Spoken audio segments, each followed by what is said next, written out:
Hello friend, नमस्कार। आप सभी कैसे हैं? जीके जिस वीडियो में सभी का स्वागत है। आज हम भारत की प्रमुख भाषाओं पर चर्चा करेंगे जो हमारे देश की लैंग्वेजेस हैं। ठीक, इस पर डिस्कशन करेंगे कि क्या कैसे हैं। ठीक है, राज्य भाषा, राष्ट्रीय भाषा और हर प्रदेश की भाषाओं पे बात करते हैं। राइट, स्टार्ट करते हैं। तो स्टडी जीके का पार्ट है बेटा ये। भारत की प्रमुख भाषाएं, important language of India. Bharat का राष्ट्रीय भाषा, भारत के संविधान के अनुसार भारत की कोई राष्ट्रभाषा नहीं बल्कि इसकी आधिकारिक भाषा हिंदी और अंग्रेजी है। मतलब भारत की कोई नेशनल लैंग्वेज है ही नहीं, बल्कि उसकी एक ऑफिशियल लैंग्वेज है हिंदी और अंग्रेजी। ये दोनों ऑफिशियल लैंग्वेज हैं।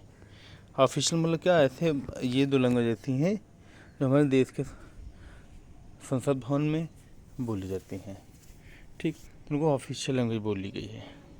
आपको पता होना चाहिए कि भारत की 22 अनुसूचित भाषाओं के बारे में पता चलेगा। मतलब कि कुल 22 अनुसूचित भाषाएं हैं। ठीक, भारत की राष्ट्रभाषा और इतिहास। स्वतंत्रता प्राप्ति से पहले भारत में केंद्र स्तर पर आधिकारिक मामलों के लिए अंग्रेजी प्राथमिक भाषा थी। मतलब देखा जाए, हमारा जब देश आज़ाद हुआ था उससे पहले हमारे देश में, क्योंकि भारत में ब्रिटिश शासन चल रहा था, ब्रिटिश रूल चल रहा था, क्राउन रूल चल रहा था, जिससे जो फैसले होते थे वो किसके अंडर होते थे? ब्रिटिश के। तो ब्रिटिश की लैंग्वेज क्या है? इंग्लिश है, इसलिए इंग्लिश को प्रेफरेंस ज़्यादा दिया जाता है ना, ये चीज़। दूसरी चीज़, हालांकि अंग्रेजी के साथ साथ हिंदी और उर्दू को भी आधिकारिक भाषा के रूप में स्वीकार किया गया था, क्योंकि ब्रिटिश शासन जो था वहाँ इंग्लिश तो चलती थी, लेकिन हिंदुस्तान में हिंदू और मुस्लिम ज़्यादा थे, इसलिए यहाँ पर हिंदू और मुस्लिम के अनुसार हिंदी और उर्दू भाषा का प्राथमिकता दी गई और हिंदी और उर्दू भाषा की बात रखी गई, है ना। उम्मीद है आपको समझ में आ रहा होगा ना। अगला पॉइंट है, 1950 में भारतीय संविधान को अपनाने के बाद देवनागरी लिपि में लिखी गई हिंदी को भारत की आधिकारिक भाषा के रूप में स्थापित किया। जो हिंदी हम लोग लिख रहे हैं, हम लोग जो हिंदी लिखते और पढ़ते हैं, वो किस स्क्रिप्ट की है? तो देवनागरी स्क्रिप्ट यानी देवनागरी लिपि की है। ठीक, देवनागरी लिपि की 1950 में भारतीय संविधान द्वारा कहा गया कि जो देवनागरी लिपि में हिंदी लिखी जाएगी उसको आधिकारिक भाषा के रूप में स्थापित किया जाएगा। ठीक, अगला है, 2011 की जनगणना के अनुसार भारत में 442 मिलियन व्यक्तियों की एक बड़ी आबादी ने हिंदी को अपनी मूल भाषा को अपनाया है, पहचाना। 400 मिलियन पीपल जो हिंदुस्तान के हैं उन्होंने हिंदी भाषा को अपनी मूल भाषा करार की है, बताई है। भारत की राजभाषा क्या है? भारत का संविधान देश की कोई भी विशिष्ट राष्ट्रभाषा निर्दिष्ट नहीं करता। भारत का संविधान किसी भी कोई विशेष भाषा को राष्ट्रभाषा नहीं कहता है। ठीक, भारत संविधान के अनुच्छेद 343 के अनुसार देवनागरी लिपि में लिखी गई हिंदी को संघ की आधिकारिक भाषा के रूप में मान्यता प्राप्त है। संविधान के अनुच्छेद 343 के अकॉर्डिंग कहा गया, देवनागरी लिपि में हिंदी को संघ की आधिकारिक, जितनी लैंग्वेज है उन सब में संघ जो है, मतलब जो ग्रुप में है उसमें हिंदी को आधिकारिक भाषा बताई गई है। ठीक, हिंदी को आधिकारिक भाषा के रूप में मान्यता प्राप्त है।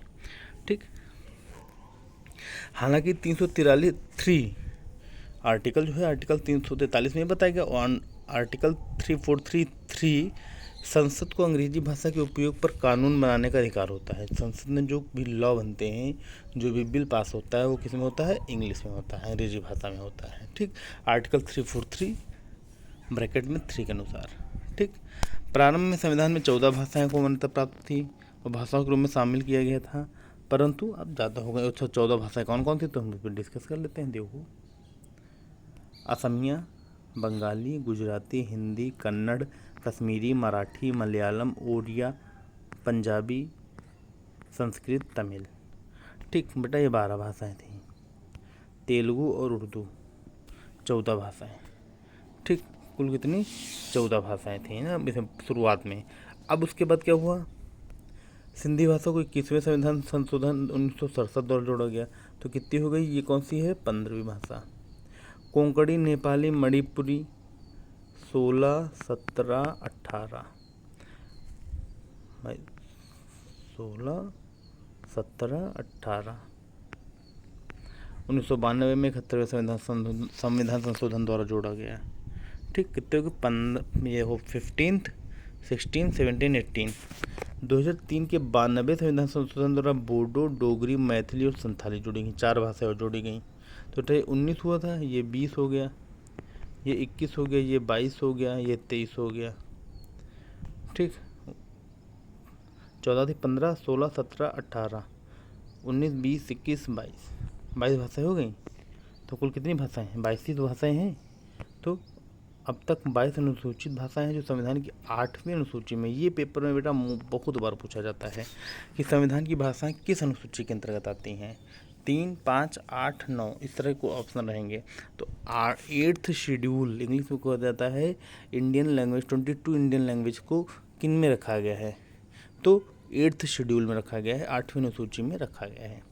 जब हमने संघ की आधिकारिक भाषा के बारे में पढ़ लिया है तो हम नीचे राज्यों की आधिकारिक भाषा के बारे में चर्चा कर लेते हैं। तो भारतीय संविधान राज्यों को किसी भी भाषा को अपनी राजभाषा के रूप में अपनाने की शक्ति देता है। तो कोई भी स्टेट है अपनी पर्सनल जो है स्टेट लैंग्वेज रख सकता है, ये अधिकार दिया गया संविधान द्वारा। राज्य का विधानमंडल कानून द्वारा राज्य में उपयोग की जाने वाली एक या अधिक भाषाओं या हिंदी को उस राज्य के सभी किसी प्रयोजन में उपयोग की जाने वाली भाषा या भाषा के रूप में अपना सकता है। अर्थात समझे कि नहीं समझा लोग? राज्य का विधानमंडल जो विधानसभा होता है, कानून द्वारा राज्य में उपयोग में आने वाली किसी एक या अधिक भाषाओं या हिंदी को उस राज्य के सभी या किसी भी प्रयोजन के लिए उपयोग की जाने वाली भाषा या भाषा के रूप में अपना सकता है।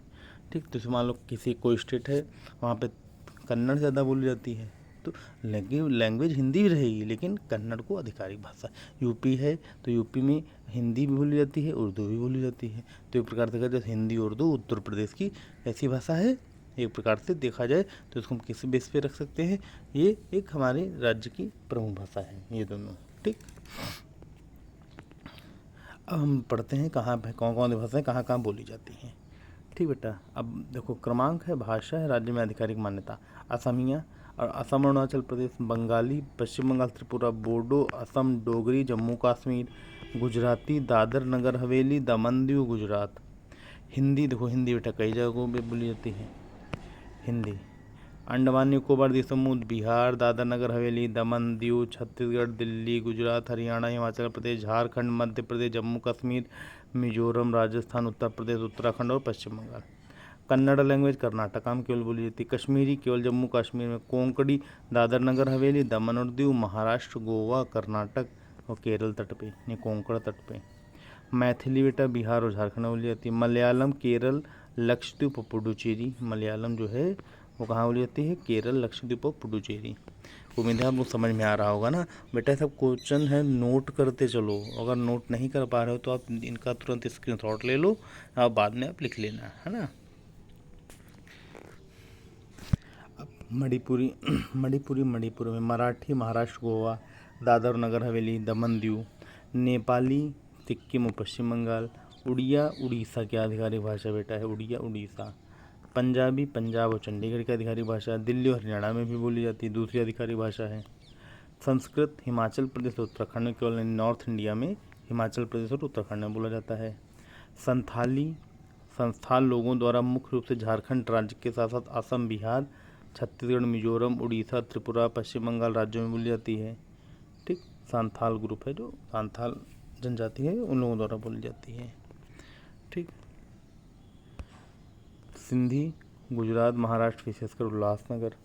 20 तमिलनाडु, पुडुचेरी। 21 तेलुगु, आंध्र प्रदेश, तेलंगाना और पुडुचेरी। उर्दू जम्मू और कश्मीर, तेलंगाना, झारखंड, दिल्ली, बिहार, उत्तर प्रदेश और पश्चिम बंगाल। तो बेटा ये 22 भाषाएं, देखो मैंने आपको पूरा 22 भाषाओं के बारे में बताया है। ठीक, 22 भाषाएं देखो, मैं एक बार स्टेप बाय स्टेप आपको मैं दिखा दे रहा हूँ। स्टेप बाय स्टेप देखो।